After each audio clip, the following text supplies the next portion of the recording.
Thanks for tuning in for another episode of Butterfly Effect. We have a special guest today, Dr. Kenneth Davis.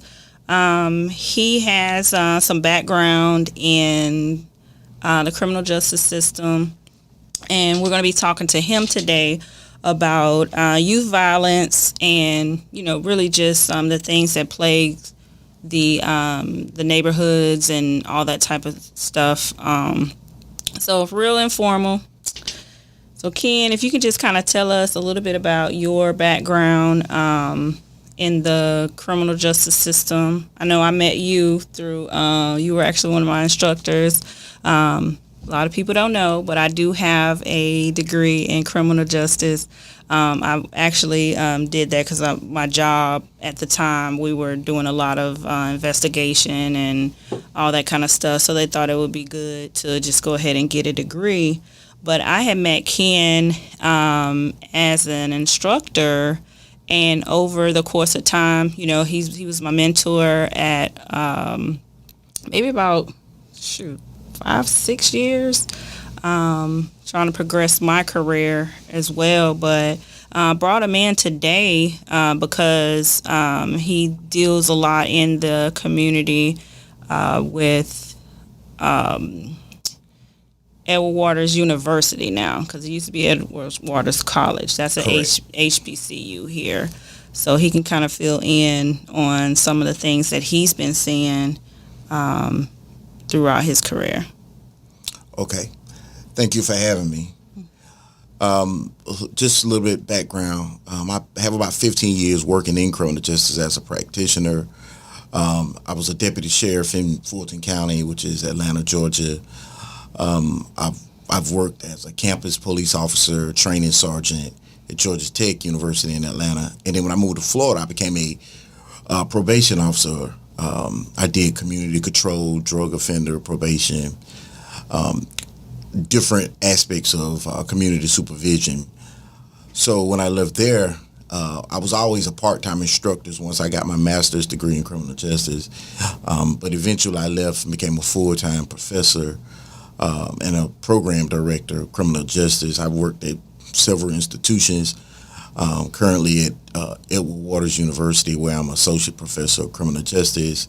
I study crime. I study the causes of crime and try to offer solutions. I've spoke for FFCJ, which is our local state college, on the crime rates increasing in the city of Jacksonville. I've did several articles on that. So my background is varied, but it's focused mainly on criminal justice, causes of crime. Mm-hmm. So just to kind of touch base, so our podcast kind of deals a lot with the mentality of a person, mental state, and of course, how that spills over into relationships with people. We've been focusing a lot on mental health, but we want to kind of tie in the fact that when you're talking about crime, you're talking about a vast majority of the population is actually, 25 and younger when it comes to the Black community. There's a lot of youth who, if you scroll through social media, if you talk to people, they can say that, they're just happy to reach age 18, and don't think that they're, given their circumstances, they don't even think that they can be able to make it to the age of 21. If you can just kind of touch on what you've seen in your career, and also, as mentoring with different individuals, like, what do you feel like is like some of the main causes of crime within that particular age group? Well, I think it's a very complex question. And if I had, all of the answers, I probably wouldn't be sitting here right now. I'd be right in Dubai somewhere. Yeah. But ultimately, it's a complex question. but you can break it down into micro groups. And when you start talking about, for example, a lot of times we talk about youth violence, we have to clarify what we're talking about. We're talking about, in the minority communities, in the inner city, in rural areas. Are we talking about like gun violence, like with school shooters? It's a lot of different variations, but just in general with young people, a lot of it has to do with social status and subcultures within that community that contribute to one willing to engage in something that's either going to, end them up in prison or, end them up dead. So it's a lot of complex issues that go into that, such as lack of parenting, lack of supervision, lack of opportunities, or their perception of opportunities. They feel like they're not going to be anything, or they're not going to make it. So why not just go and rob this store, or go jack this drug dealer and try to come up, not thinking about if it goes wrong, right? What would happen? What's going to happen? Yeah. People never think they're going to get caught. Also, think they're invincible, and I definitely don't want to blame things on one of those people who blame things on music and television, but it plays a role. Right. Everything plays a role. Right. There's no one silver bullet, but it all plays a role, and it creates a culture where the youth now are more. They have more access to guns. Right. Violence has always been around. Right.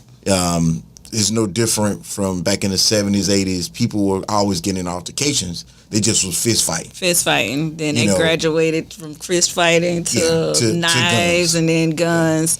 So you did say something pretty key where you said lack of supervision. How much do you feel that a single parent households contribute to some of the? I think it contributes a lot. That's not saying that a single parent can't properly supervise their child, but we have to be, honest with ourselves, and we have to look at, what does it take to be a single parent? If you're trying to provide, that means that you're working. Right. If you're getting off of work at 5, you're stuck in traffic for an hour, you're not getting home to 6 o'clock. What time do high school kids get home? Yeah, right? Early, 2:30, 3 o'clock. What are they doing for those 2 or 3 hours? Are they in some after school program? Are they at home just chilling, watching TV? What are they doing? Right? Who are their friends? And a lot of times when their parents get home, they have to cook, prepare for work the next day. Some of them have to come home, and some of them have to go to a second job, right, to try to prepare. So to try to provide for the family. So a 2-parent household provides a better, you would think would provide more stability, but that's not always the case either. But generally speaking, that provides more of an opening for the youth to get involved when you have a parent that's working, that's trying to provide. Very few parents are like, hey, Junior, I want you to be in a gang like me. Right. They don't endorse it. Right. But the lack of supervision, and that person, that youth being available for the gangs to recruit, for his friends to put peer pressure on him or her, is what drives a lot of those behaviors. When I say lack of supervision, right. So you spoke about like gangs and stuff like that. People tend to think that that's like a inner city problem and issue. Is you've been to Atlanta, then here in Northeast Florida. So do you feel like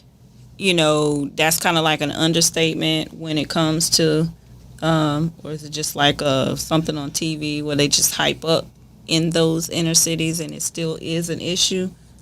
Well, in some places, gangs are really a big problem. Some places not so much, but people have different names for gangs, right?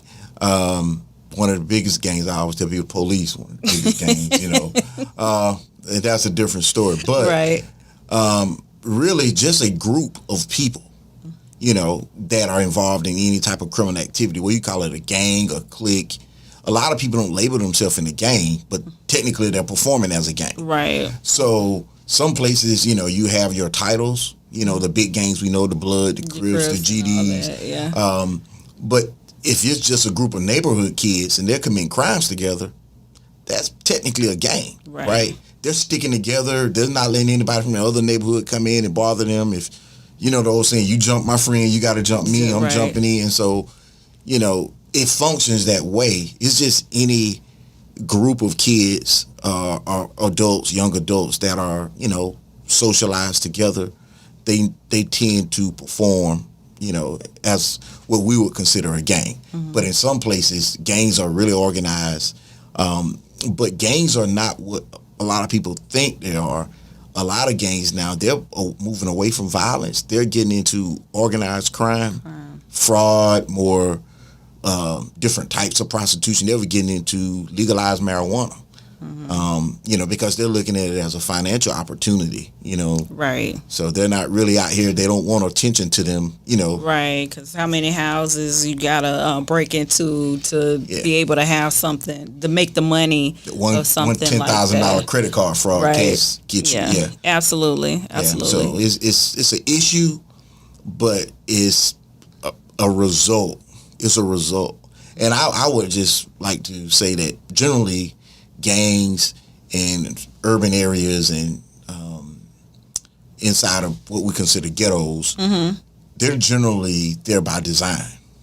So what happens is when the government and the cities group a whole bunch of poor people together, and strip them of resources, strip them of dignity, and these people see no way out, they tend to form groups to survive. And that's how gangs started.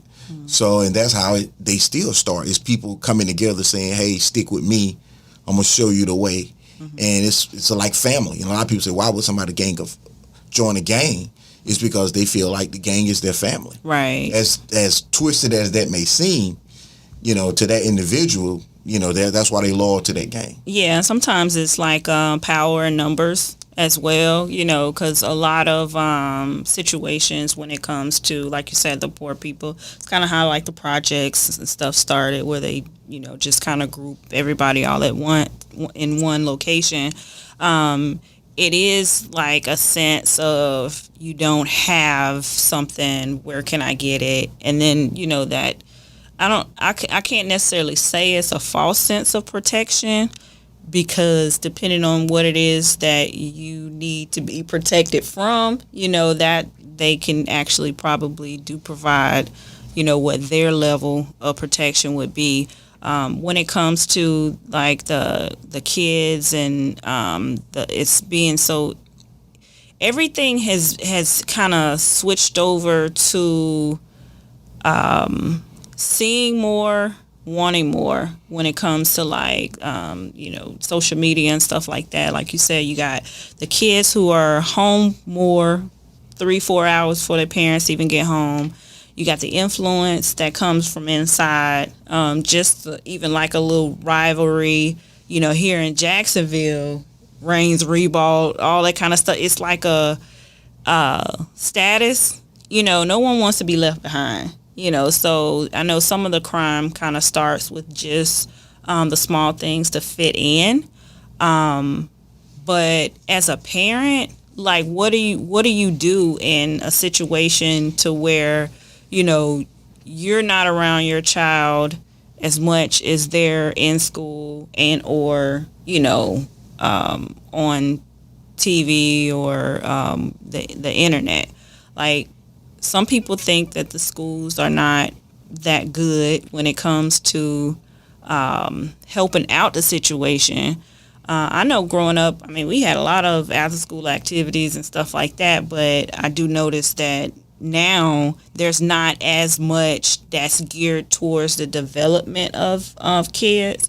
It's more like I don't say like a babysitting type situation, but it's almost just like bodies are there, but there's nothing positive necessarily outside of just the sports in the school systems, unless it's things that's going on that maybe the parents don't know about.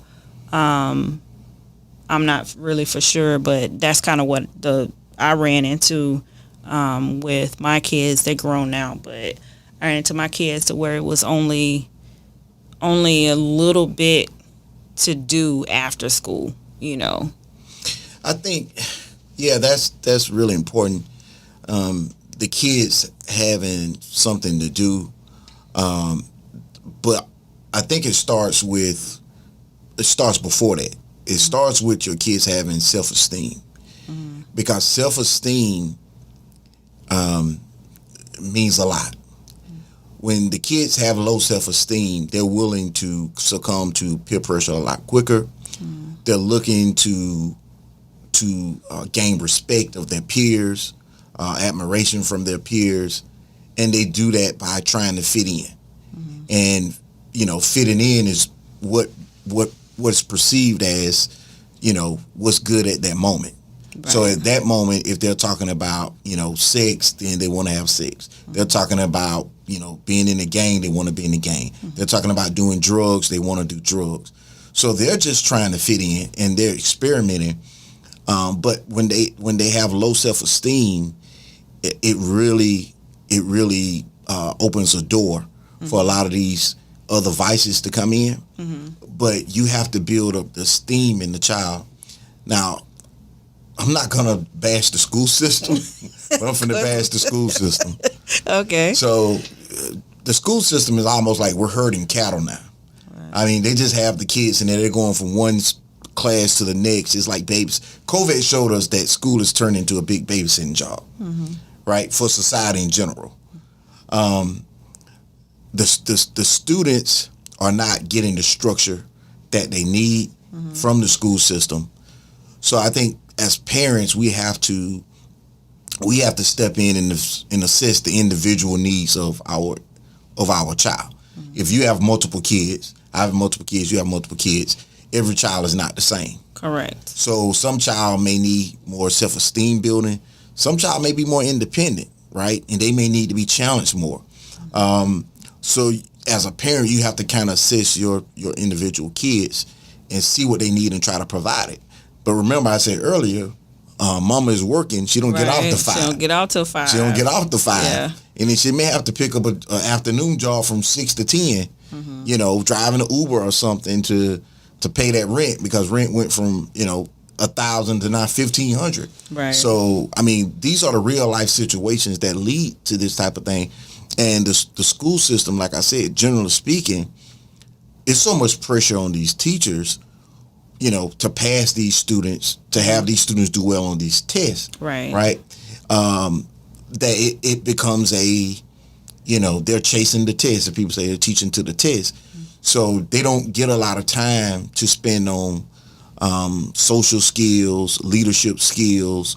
So students who have the advantage are generally students who are in a quality school where they have quality curriculum. The class sizes are smaller. Yeah. And they have a lot of extracurricular activities for the kids. And their parents is involved in that whole process. Right. So those are the things that generally in a perfect world that would help your child be successful. But ultimately, it still comes back to some form of personal accountability for that individual child, because some parents do everything they think is right or by the book, and that child still goes, a different road. And that happens. And I think we have to have those conversations also, because a lot of times parents are ashamed to talk about those tough, parenting situations. And, a lot of times people try to hide what's really going on. But it's natural for, if you have 4 or 5 kids, that, you could be the best parent in the world. Somebody's not going to follow the routine.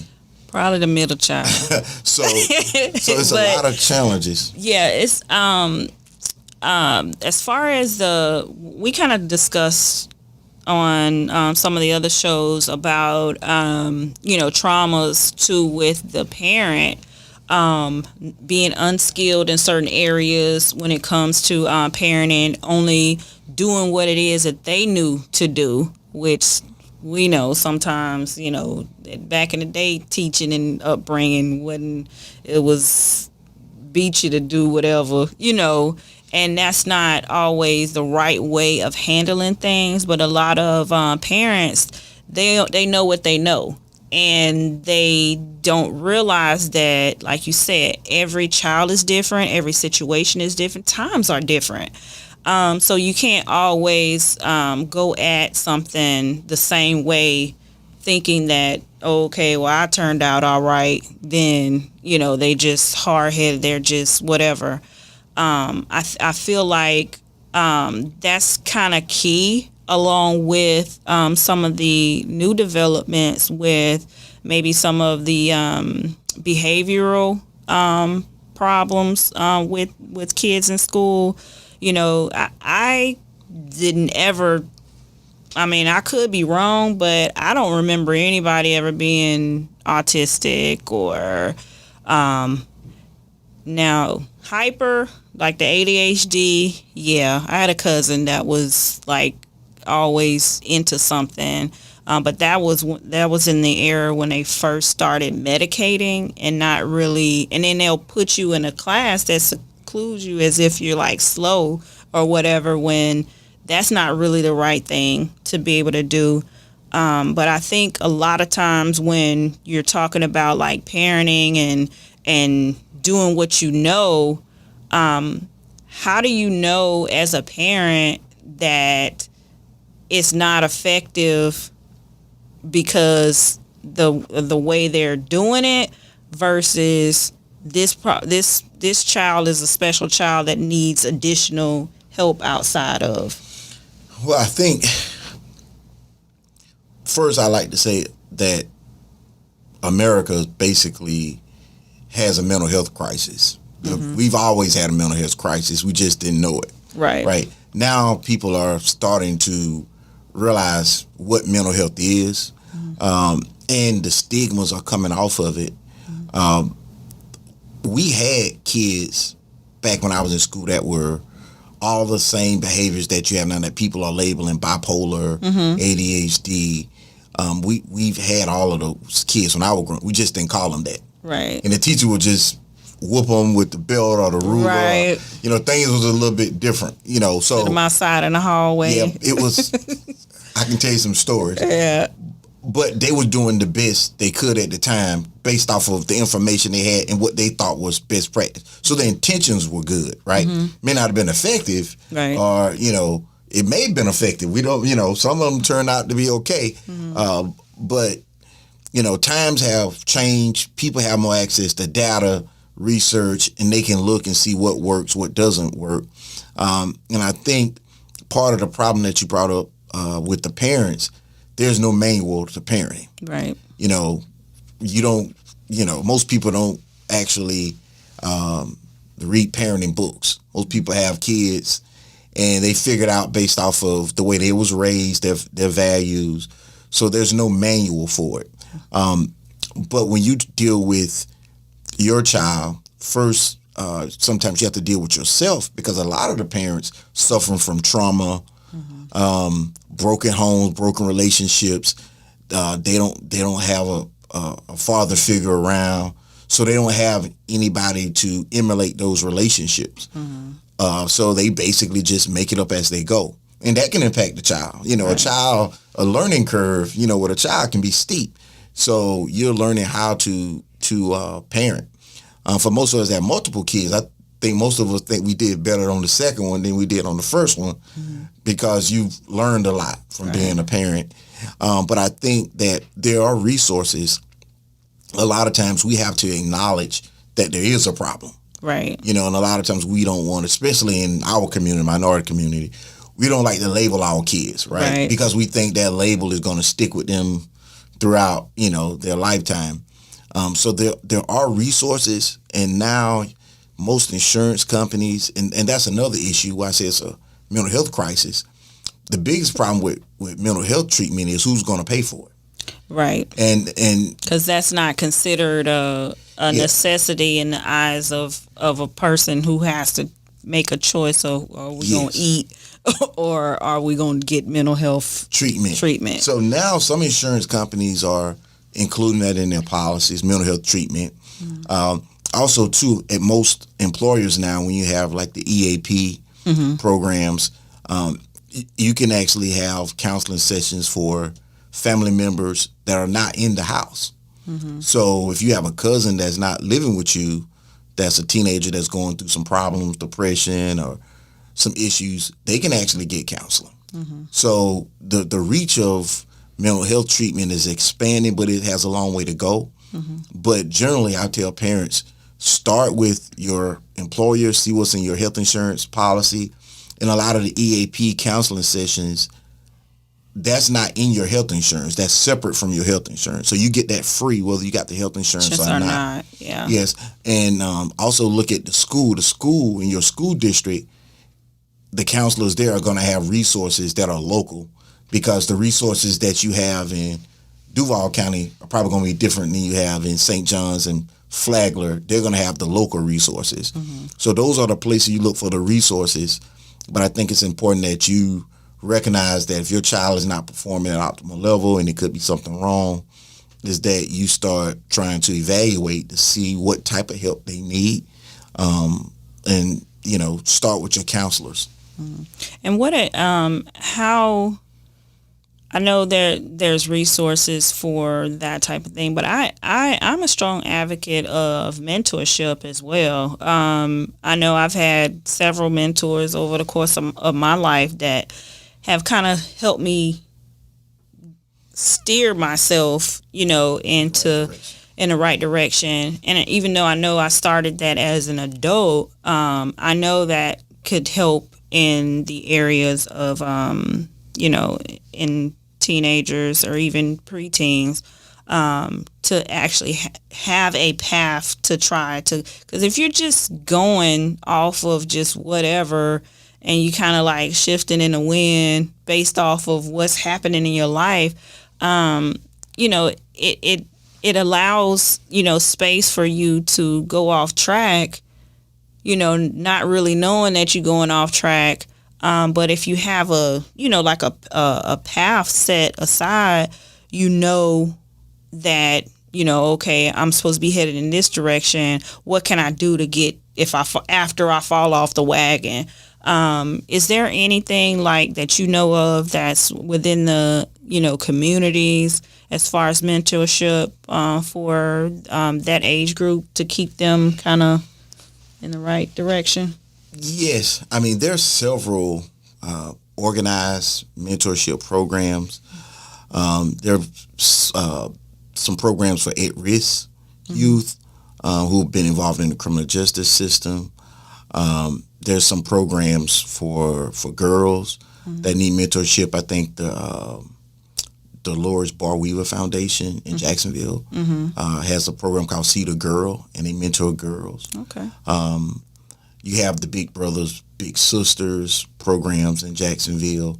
The Jacksonville Jaguar has some type of mentor program. And you have, I'm trying to think, I can't remember her name. I'm ashamed I can't remember her name. But Miss Young, she's a mentor that works with a lot of our students at Edward Waters. They intern with her, and they mentor students. They mentor young students that are involved in the criminal justice system. So they get a college senior as a mentor for a semester.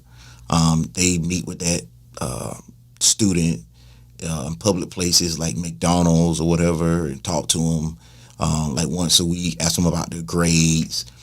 They invite them on campus for football, basketball games, different things like that, to try to, be a positive role model for them. But I think a lot of times most natural mentorships occur naturally because the people personalities have to kind of mesh.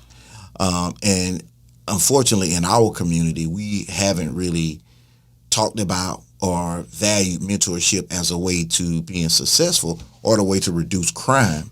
But I would argue that that's one of the best ways is because most of these kids are looking for somebody to look up to. They're just looking up to the wrong people. Right? Because they're going within their neighborhood, their community, which, if they're in that community, most likely than not, they're, it's still possibly poverty stricken, and they're making choices that may or may not be in the best interest for the child to even be looking up to in the beginning. Well, I've had some mentors growing up that really, impacted me, formal and informal. I had a mentor, Dick Ross, from Macon, Georgia. He would kind of mentor me. He was older. Kept me out of a lot of situations. When I was young in school, I could have went left. A lot of my friends went to the left. Right. He kind of like, no, you don't need to be doing that. Stay in school, keep playing sports, you'll be all right. Just talked me away from, the other crowd, doing the other crowd. Kind of took me under the wing, and shielded me from a lot of, the stuff I shouldn't have been involved. I'm glad he did. Right. And that was more of an informal mentorship, and we still talk to this day. Then in my education journey, I had a couple of mentors that stepped in and, and helped me understand how to navigate, the educational journey, because it's a journey. It's not, you don't just, shout out to anybody who got a degree, because they're not just handing out degrees. No matter what nobody tell you, they're not just handing out degrees. So you have to go through something to get that degree. And it's really important that you have somebody who can navigate you through that process and let you know that you're capable of doing it. But I think one of the things that, I'm looking at doing in the future is I have a program currently called the Mile Network, where I try to mentor young men specifically. I'm not turning away mentoring young females, but it's specifically geared towards young African-American males that want to go into law enforcement. Now, with the recent happenings up in Memphis, it sounds kind of bad, right now. But generally speaking, your community has less police abuse of power when you have members of the police department that are from that area and people who look like you. Right. Representation.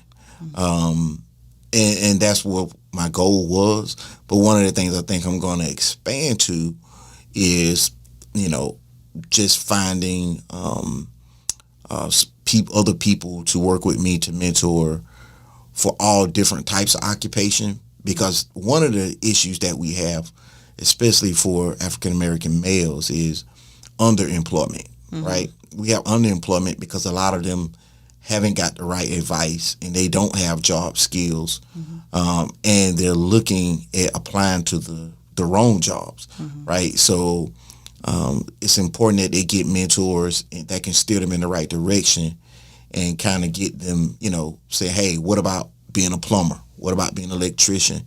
What about, going through an apprentice program? Have you thought about the military? Have you thought about, driving trucks? There's a whole host of opportunities out there, not just going to college, to get a... Because this college isn't for everyone. It isn't for everybody. And your return on investment may be low. With some degrees, you may only end up making $35,000, $40,000, for a 4-year degree. So you have to be intentional. But a lot of that comes from the young men seeing people who are in the field and having some success stories from them. Well, I definitely want to thank you for I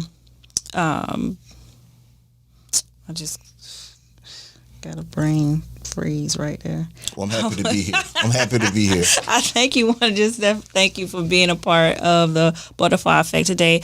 Before we close out, if you could let the audience know, because there might be some people that might be interested in the program that you are starting. Let them know how they can be able to find you and reach out to you, because to me, it definitely does start with the men. The men are the foundations of any family, and to me, given the right guidance, they can also be able to catch on quicker when it comes to grasping a hold of what it is that they want to be doing for the rest of their lives, and not only being, active in their community, but, if you care about something, you tend to want to see that thing flourish. And if they're active in the community, especially with that particular program that you're talking about, that's key too. I mean, because we don't want a situation for Memphis and no other thing. We want it to be where you're talking to someone that's helping you develop your character, because I believe that particular situation was based off of some relationship stuff that didn't have anything to do with policing, but that's a character thing. And sometimes one-on-one we just need to be held accountable for our actions before it even gets to that point. But if you could just let the audience know how they can be able to contact you, Dr. Davis, on that program. Okay. Well, you can reach out to me. My email address is Dr. Ken Davis. That's DRKEN Davis 23 at gmail.com. Dr. Ken Davis 23 at gmail.com. The name of the organization, the nonprofit I have, is milenetwork.org. Milenetwork.org. Or you can reach out to me on LinkedIn. Dr. Kenneth Davis on LinkedIn. So you can follow me on there. So I really enjoyed coming to talk. Yeah. And I think it's important that we continue to have this dialogue and look at how we can try to, reduce unnecessary violence in our community. Yeah, thanks for being here. And thank you guys for tuning in to another episode of Butterfly Effect.